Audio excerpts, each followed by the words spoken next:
I never thought I'd be the guy who gets cheated on. My name is Jake, and I've been married to Sarah for 5 years. We met in college, bonding over our shared love for books and late-night study sessions. She was the smart, ambitious type, always aiming to make a difference in the world. I admired that about her. But that ambition turned into something else, a kind of tunnel vision that slowly began to push me out of the picture. We settled into a comfortable routine, but as the years went by, I noticed something was off. At first, it was subtle. Sarah started spending more time at work, saying it was about her new literacy program for underserved communities. She was passionate about it, and I couldn't fault her for wanting to change lives. I supported her efforts, but I could feel a shift. She'd come home later than usual, often saying she had meetings or events. The late nights became more frequent, and I started to feel like a ghost in my own home. When I did get to see her, our conversations felt rehearsed. It was like she was giving me the highlight reel of her life, leaving out the messy details. I tried to brush it off as work stress, but deep down I felt an unsettling knot in my stomach. There was a change in her demeanor too. She became more irritable, snapping at me over minor issues. I thought marriage was supposed to be about communication and support, but I felt increasingly isolated. One evening, I decided to surprise her with dinner. I put together her favorite meal, lit some candles, and waited. When she walked through the door, her face lit up for a brief moment before it turned to panic. I'd never seen her look so guilty. She hastily explained she had to run back to work for a last-minute meeting. It didn't sit right with me, but I let it go. Then, a few days later, everything changed. I was in our bedroom looking for a book when I stumbled across her phone. It buzzed with a notification, and curiosity got the better of me. I picked it up. That's when I saw it, a series of texts between Sarah and her literacy program coordinator, Mark. My heart dropped. They were flirty, intimate, and laced with inside jokes I had never heard. Before, my breath caught in my throat as I scrolled through messages filled with "can't wait to see you" and "last night was incredible." It felt like my world shattered in an instant. All the signs I had ignored suddenly made sense. The late nights, the sudden distance, the change in her behavior. I felt a wave of anger and betrayal wash over me. I had trusted her completely, and here she was betraying that trust with someone else. I felt sick, like I was going to throw up. How could she do this to us? I confronted her that night when she finally came home. I could see the panic flash across her face as I held up her phone, the damning evidence of her infidelity. She stammered and tried to deny it at first, saying I was misinterpreting the texts. But the look in her eyes told me everything I needed to know. It was as if she was scrambling for a lifeline while drowning in her own lies. I could see the guilt, the shame, but also an unsettling hint of defiance. When I pressed her, demanding to know why she would do this, her excuses began to pour out. She said Mark was just a friend who understood her work, someone she could vent to about the stresses of the program. She claimed I was too caught up in my own life to see how hard she was working. It was infuriating. How could she flip the narrative like that? It felt like a slap in the face. As she spoke, I could feel my anger bubbling to the surface. Her words felt hollow, like she was reading from a script. I knew her better than this. I wasn't buying any of it. I thought about all the moments we had shared, the love we built, and how easily she had thrown it all away for a fleeting thrill. In that moment, everything I believed about our marriage crumbled. I had always envisioned a future with her, but now I was standing on the precipice of an uncertain abyss. I didn't know what to do next. The betrayal cut deep, and I was left with a whirlpool of emotions: anger, sadness, and disbelief. What did this mean for us? I needed time to think, to process everything. The love of my life had turned into a stranger. I felt lost in a fog of confusion and pain, unsure of how to navigate the next steps. Would I confront her further or simply walk away? I had no idea. I just knew I couldn't let this go without a fight.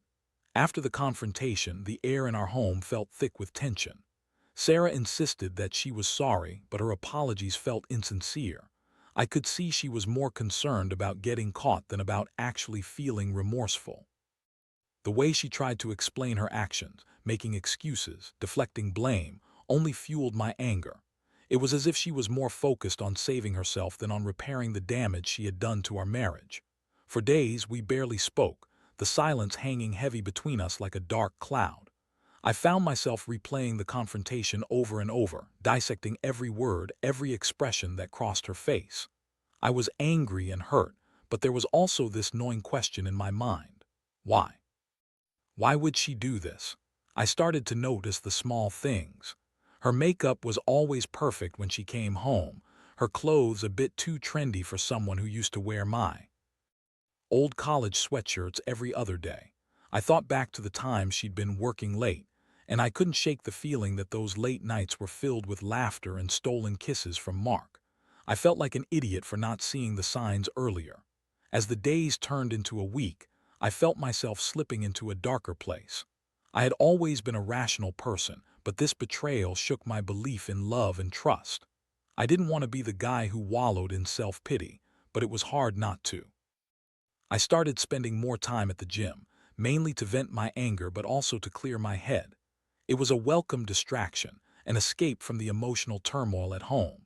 One evening I was sitting in the dim light of our living room, scrolling through social media, when I stumbled upon a photo from Sarah's work event. In the picture, she stood arm in arm with Mark. They were laughing, their faces lit up with joy. It was a posed photo, but it felt like a dagger to my heart. I could only imagine the context behind that shot, the moments that led up to it. It felt like a punch to the gut, and I slammed my phone down in disgust. I decided it was time to get serious about my next steps. Living in limbo wasn't going to cut it, and I couldn't let her manipulate me any longer. I reached out to a close friend, Ben, who had been supportive throughout this ordeal. I needed someone to talk to, someone who could help me process what I was feeling. Over beers at our usual bar, I laid it all out on the table. "I don't know what to do, man," I said, my voice thick with frustration.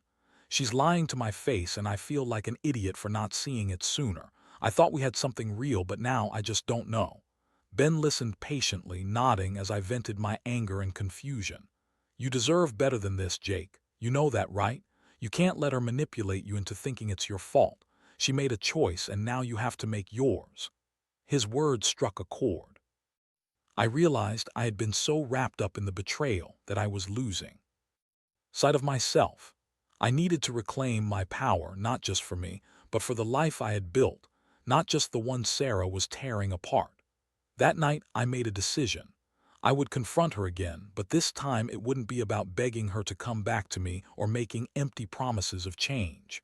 It would be about laying the truth bare and making it clear that I wasn't going to be the victim in this situation. I spent the next few days preparing myself for the conversation, rehearsing my words, trying to steel myself against whatever excuses she might throw my way. The following week, I initiated the talk. Sarah came home, her face brightening momentarily when she saw me. That glimmer faded quickly when she noticed the serious look on my face. "We need to talk," I said, my tone leaving no room for misunderstanding. She sat down on the couch, the tension palpable. I took a deep breath and began to lay out my terms. "I can't keep pretending everything is fine. You betrayed me, and I want to know why. You owe me that much." Instead of being defensive, Sarah appeared almost resigned. She sighed heavily, running her fingers through her hair. "I didn't mean to hurt you, Jake. It just happened. Mark is charismatic, and he gets me. I felt like I was drowning in my own life, and he made me feel alive again." Her words hit me like a brick wall. It felt like she was blaming me for her actions, and I fought the urge to lash out. "So it's my fault that you cheated. You couldn't talk to me. You couldn't try to work it out. You threw everything we built away for a feeling." She opened her mouth to respond but faltered, her eyes darting away. I pressed on. "I need to know if you still want this marriage. If you do, we need to see a counselor or something. But if you don't, then we have to figure out how to separate. I can't keep living this lie." The room fell silent as we both processed what had been said. I could see the conflict in her eyes, a storm of emotions brewing beneath her calm facade. I felt like I was on the brink of something, but I didn't know if it would lead to healing or more heartache. As we sat there, I realized this moment could define the rest of our lives. I chose to stand firm and give her the opportunity to come clean, to bring out the truth rather than allow the lies to fester. But would she take that chance? Or was she too far gone, too wrapped up in her own world to care about the damage she had caused? The silence stretched between us, thick and suffocating. I could feel my heart pounding in my chest as I waited for Sarah to respond. She looked conflicted, her brow furrowed as if she were weighing her options. I had laid everything out on the table, and now it was her turn to decide. Would she own up to her actions, or would she continue to deflect and deny? Finally, she exhaled sharply, her gaze falling to the floor. "I don't know, Jake, I really don't. I can't just pretend like this isn't happening, but it's complicated." Her voice was shaky, and I could see the tears welling in her eyes. It was the first time I had seen any real vulnerability from her since this all began. "Complicated," I echoed, frustration bubbling up inside me. "You made it complicated the moment you decided to betray my trust. You rushed into this affair without considering the consequences, and now you're saying it's complicated." She flinched at my words, and I felt a pang of guilt for being so harsh, but I was tired of tiptoeing around the issue.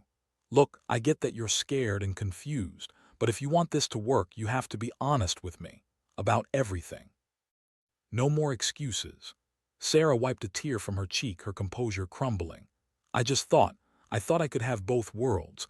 I could be this passionate person fighting for a cause while still being your wife. But I lost sight of what mattered most. "I don't want to lose you, Jake." Hearing her say that sent mixed signals through my mind. On one hand, I appreciated her honesty. On the other, it felt like a half-hearted attempt to salvage a ship that was already sinking. "Do you realize how much damage you've done? It's not just about you anymore. I don't know if I can trust you again."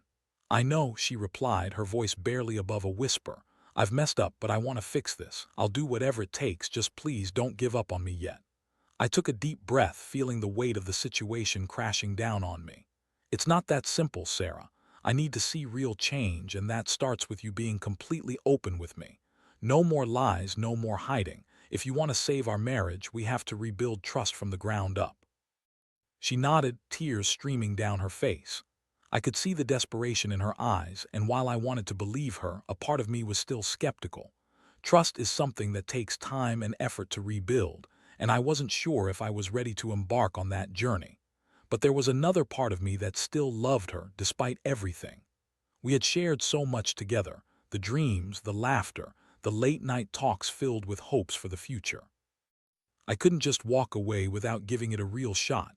After a long pause, I said, "Fine, we'll try counseling. But you have to commit to being honest with me. No more secrets. If you want to work on this, then we need to get to the root of why this happened in the first place." She nodded vigorously, her face lighting up with a flicker of hope. "I promise, Jake, I'll do whatever it takes. I'll be honest." As I watched her, I felt a mix of hope and apprehension. I wanted to believe that we could make it work, but I knew it wouldn't be easy. We were standing at a crossroads, and I felt like I was teetering on the edge of a cliff, afraid of what lay ahead but unwilling to let go just yet. Over the next few weeks, we began seeing a marriage counselor. It was a tough process, digging into the emotional wounds that had opened up between us. Sarah and I would sit in those sessions, often avoiding eye contact, grappling with the fallout of her infidelity. The counselor guided us through our feelings, forcing us to confront issues we had ignored for too long. One of the sessions stood out in particular. The counselor asked Sarah to explain her feelings. "During the affair, I felt alive," she admitted, her voice trembling. "I thought I could be more than just a wife. I wanted to be someone who made a difference. I felt like I lost sight of who I was." It was a painful admission. I had always seen Sarah as passionate and dedicated, and yet I hadn't realized how much she was struggling with her identity. Her desire to make a difference had led her to seek validation outside our marriage. I understood that to an extent, but it didn't excuse what she had done. "I don't want my life to be defined by this affair," she said, her voice breaking. "I want to fight for us to be the wife you deserve, but I know I have to prove that to you." As the sessions continued, I started to see glimpses of the woman I had fallen in love with. She would share her dreams and aspirations, and I could feel her energy returning. But the hurt still lingered, and it was a constant reminder of the betrayal. I was torn between wanting to support her and needing to protect my own heart. Each session brought us closer, but it also reopened old wounds. I would often leave feeling emotionally drained, weighed down by the gravity of our situation. There were nights when I would lie awake, staring at the ceiling, wondering if we were making any real progress or if I was just setting myself up for more heartbreak down the line. Yet, as much as I struggled with the pain, I had to admit there was a certain comfort in knowing we were both trying. We didn't have all the answers, but I could see that we were both committed to figuring it out. Deep down, I still loved Sarah, and I wanted to believe in the possibility of redemption, both for her and for our relationship. But the question remained, could we truly rebuild what had been broken? Would I ever be able to fully trust her again? It felt like a long road ahead, and I had no idea what the destination would be. All I knew was that I was willing to take it one step at a time. As the counseling sessions continued, I found myself oscillating between moments of hope and despair. On one hand, Sarah was genuinely trying to reconnect and rebuild the trust we had lost. On the other hand, the reality of her betrayal was still fresh, and every smile, every hopeful gesture she made felt tinged with the bitterness of her infidelity.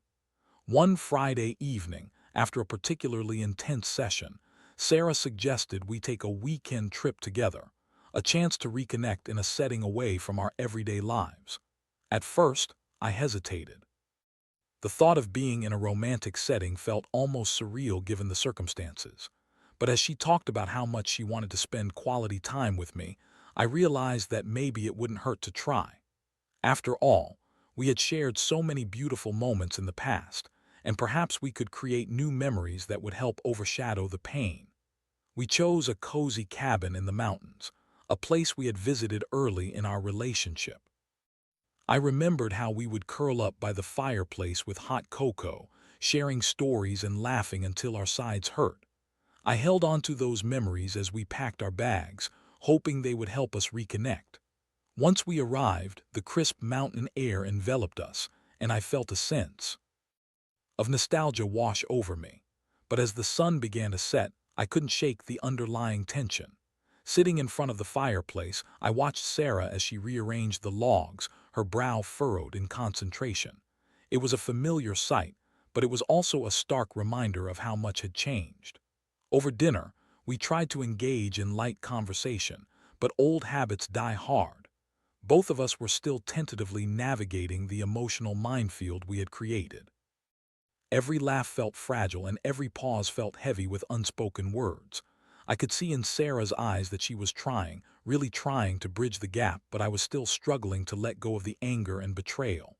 "Jake," she said, breaking the silence, "I know I don't deserve this chance, but I really want to make things right. I want to show you that I'm committed to us." I looked into her eyes, searching for sincerity. "I want to believe you, Sarah, I really do, but it's hard. You broke my trust and I don't know how to put the pieces back together." "I know," she replied, her voice trembling, "but I want to prove that I can be the wife you deserve. I want to rebuild what we had. Please just give me time." As we spoke, I felt a flicker of the warmth I once felt when we shared moments like this, but it was quickly overshadowed by the memories of her betrayal.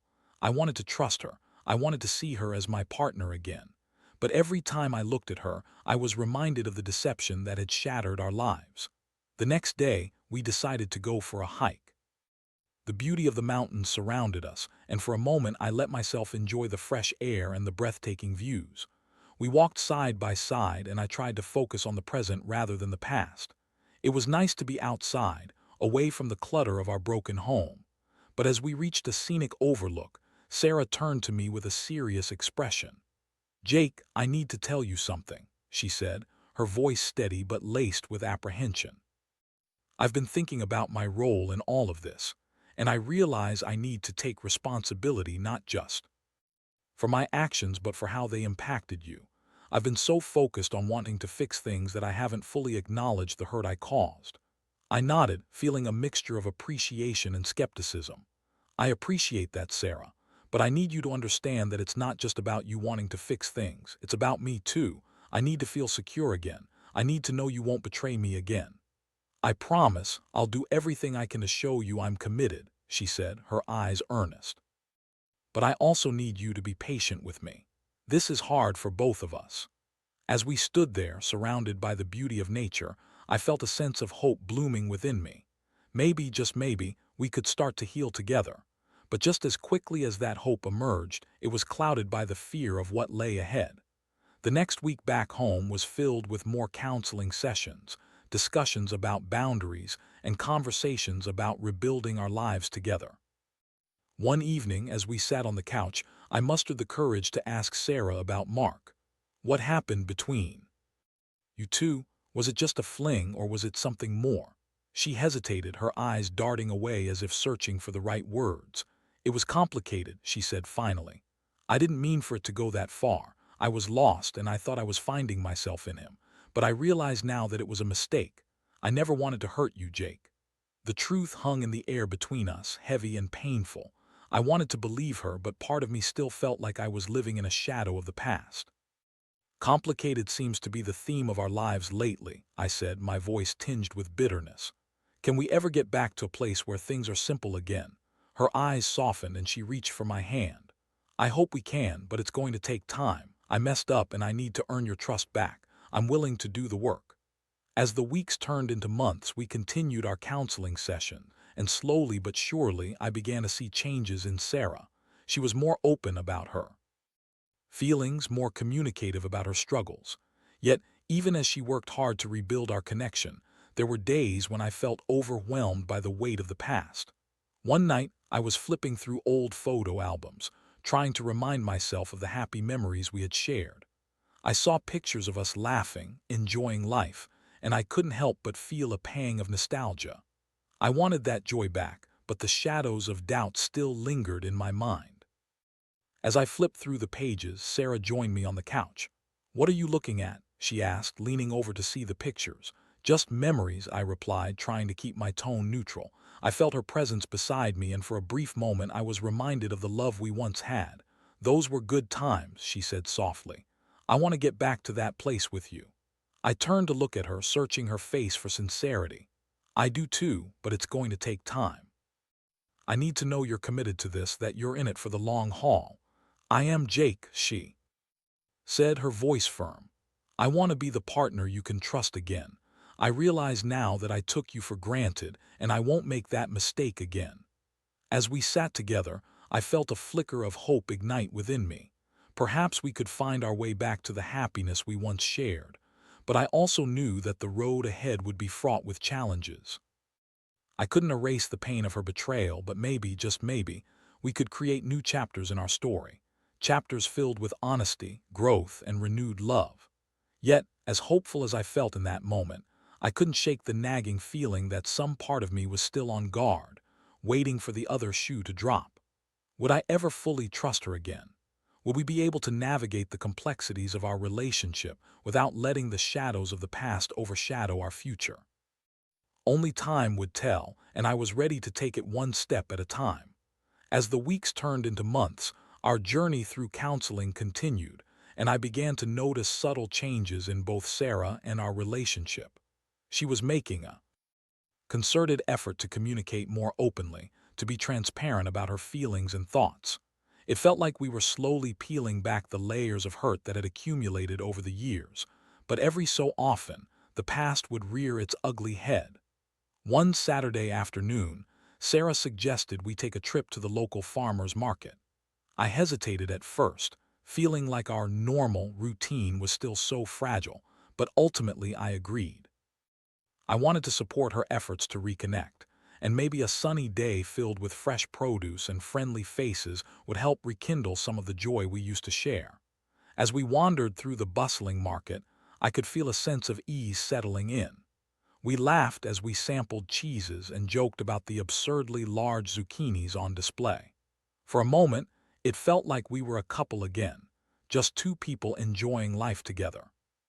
But as we strolled past a booth selling handmade soaps, I spotted a familiar face in the crowd. Mark. My heart dropped when I saw him standing there, scanning the market with a casual air, a few friends at his side. The moment felt like it was in slow motion, and I could feel the color drain from my face.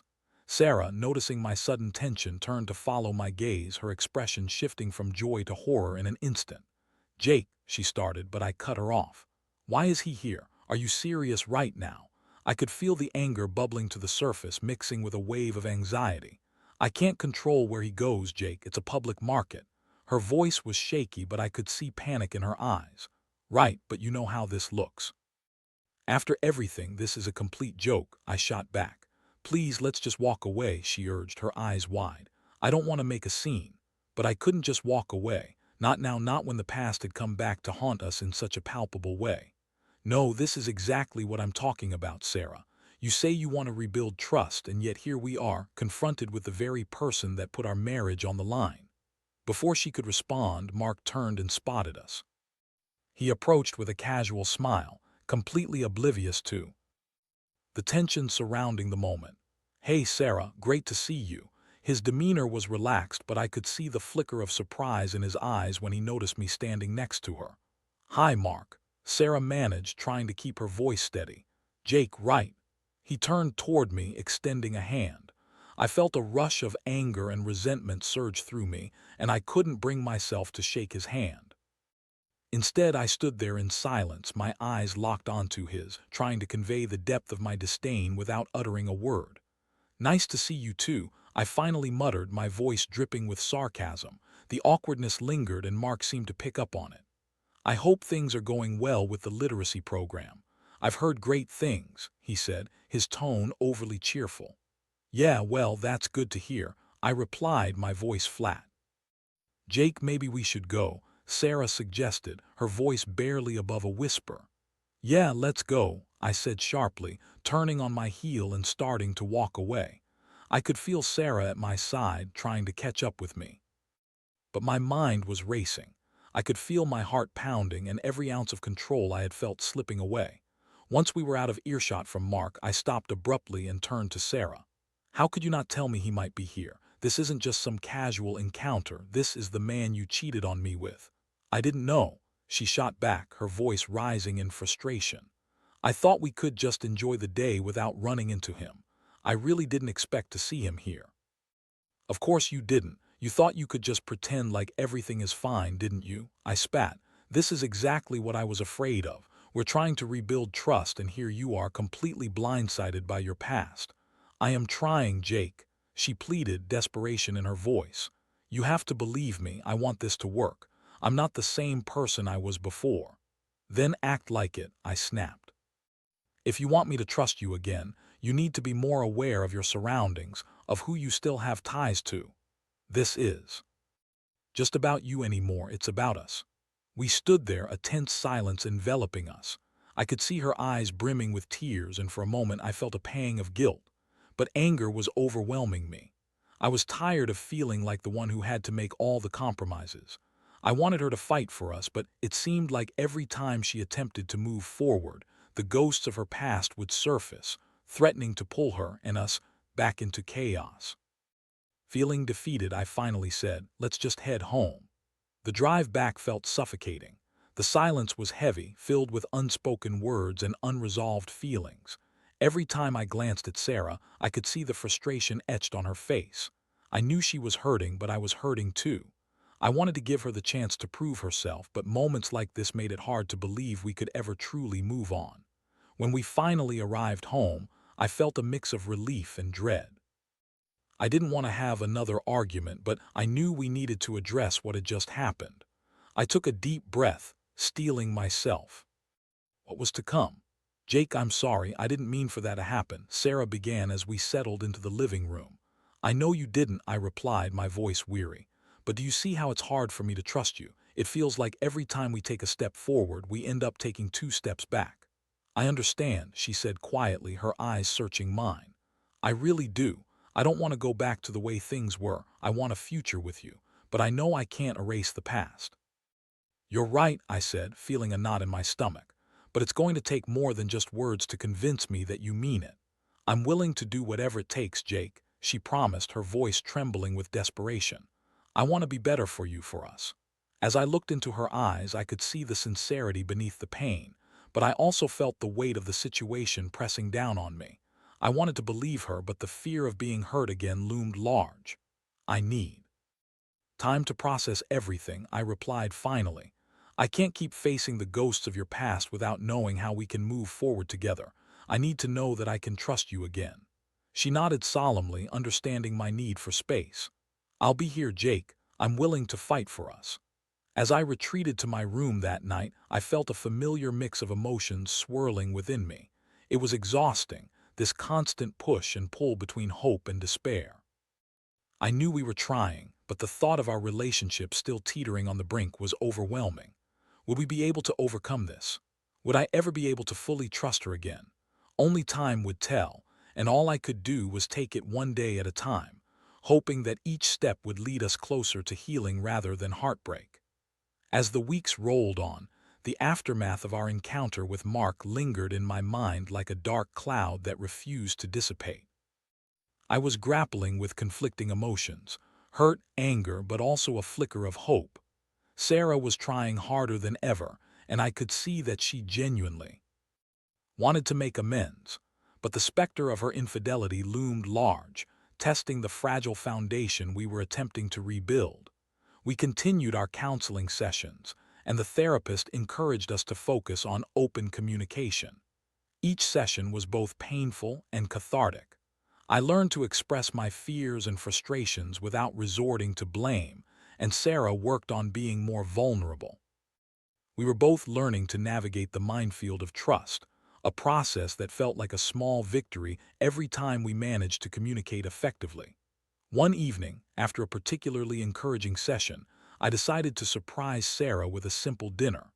I set the table with candles and soft music playing in the background. When she walked in, her face lit up with surprise, and for the first time in a long while, I felt a sense of warmth wash over me. Maybe this was a step toward something beautiful, a reminder of what we could be. "Wow, this looks amazing," she said, her eyes sparkling. I smiled, feeling a warmth in my chest. "Just thought we could use a special night together." As we sat down to eat, we talked about everything and nothing. It felt refreshing to connect on a level that had been missing for so long. I watched her laugh, her smile genuine, and for that fleeting moment I could almost forget the pain of the past. "Jake," she said, her voice suddenly serious, breaking through the comfortable silence. "I need to talk about what happened with Mark. I want you to know that I've been thinking about it a lot." I set my fork down, my heart racing. "Okay. I realize now that I didn't just betray you, I betrayed myself. I was so caught up in this notion of wanting to be more than just a wife that I lost sight of what mattered. I thought I could juggle my ambition without considering how it affected you, how it affected us." Her honesty struck a chord. "I appreciate you saying that, Sarah, but it's also hard for me to reconcile that you were seeking validation outside of our marriage." "I know," she replied, her eyes glistening with unshed tears, "and I can't take back what I did. But I want to earn your trust back, and it's going to take time. I promise to be transparent, to share my goals and struggles with you moving forward. I want you to be a part of my journey, not just an afterthought." I nodded, feeling a sense of resolve. "I want that too, but I need you to mean it. I need to know that you're committed to this, to us, without any distractions or doubts." "I am," she said, leaning forward, her gaze earnest. "I want us to grow together. I'll even give you access to my phone, my social media, whatever you need to feel secure." Her offer startled me. "That's not the issue, Sarah. I don't want to feel like I'm policing you. I want to feel like I can trust you completely." "I understand," she replied, her voice steady. "But I want to alleviate your fears. I'm ready to be an open book." As the evening wore on, I felt a renewed sense of hope. Maybe we could make this work after all. I still carried the scars of betrayal, but I was willing to give her a chance to prove herself. That night we talked late into the evening, sharing dreams and fears, laughter mingling with the solemn reality of our past. The following weeks were a mix of progress and setbacks. There were moments when I felt the weight of doubt creeping back in, but we were learning to face those fears together.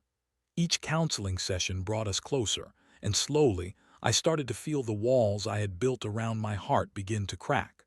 One evening, I returned home from work to find Sarah sitting on the couch, a stack of papers in her hands. "I've been working on something," she said, her voice a mix of excitement and nervousness. "What is it?" I asked, curiosity piqued. "I want to start a blog about my journey, about the importance of honesty in relationships, especially after betrayal. I think it could help others who are going through similar situations. I want to share my story not just for myself, but to help others understand the complexities of trust." I was taken aback. "That sounds really meaningful, Sarah. But are you sure you're ready to share your experience so publicly?" "I think it will help me heal," she said, her eyes bright with passion. "And maybe, just maybe, it will help someone else along the way." In that moment, something shifted inside me. I could see how genuine she was about wanting to make a difference, not just for herself but for others too. Maybe this was a pivotal step in her journey to reclaim her identity while still being my partner. As the weeks turned into months, Sarah's blog began to take shape. She poured her heart into her writing, sharing her struggles, her triumphs, and the lessons she learned along the way. The more she wrote, the more I saw her commitment to making amends, not just to me but to herself. I began to feel more secure in our relationship. Trust, while still fragile, started to grow in its own way. Sarah was being transparent about her experiences, and I was learning to let go of the anger I had been holding on to. I realized that while the pain of her betrayal would always be a part of our story, it didn't have to define us. One evening, as we sat together reading through her latest blog post, I reached for her hand. "I'm proud of you, Sarah. I can see how hard you're working on yourself on us. It means a lot to me." She smiled back, her eyes glistening. "Thank you for believing in me, Jake. I'm grateful for your patience and for giving me the chance to prove myself." In that moment, I felt a warmth spreading through me. We were still on a long road to recovery, but I could see a light at the end of the tunnel. We had faced the darkness together, and while scars remained, they were beginning to heal. As spring turned into summer, we continued to grow together, navigating the complexities of our relationship. I learned that forgiveness was a journey, not a destination, and I could feel us moving toward a future filled with hope. For anyone out there facing similar struggles, know that healing takes time and commitment from both partners. It's not easy, but with patience, understanding, and open communication, it's possible to rebuild what was lost. Trust can be restored, and love can flourish again even after betrayal. As I looked at Sarah, her writing flourishing and her spirit rekindled, I understood that our journey, while fraught with challenges, was also filled with possibilities. Together, we were writing new chapters, ones filled with hope, resilience, and a renewed sense of purpose in our marriage.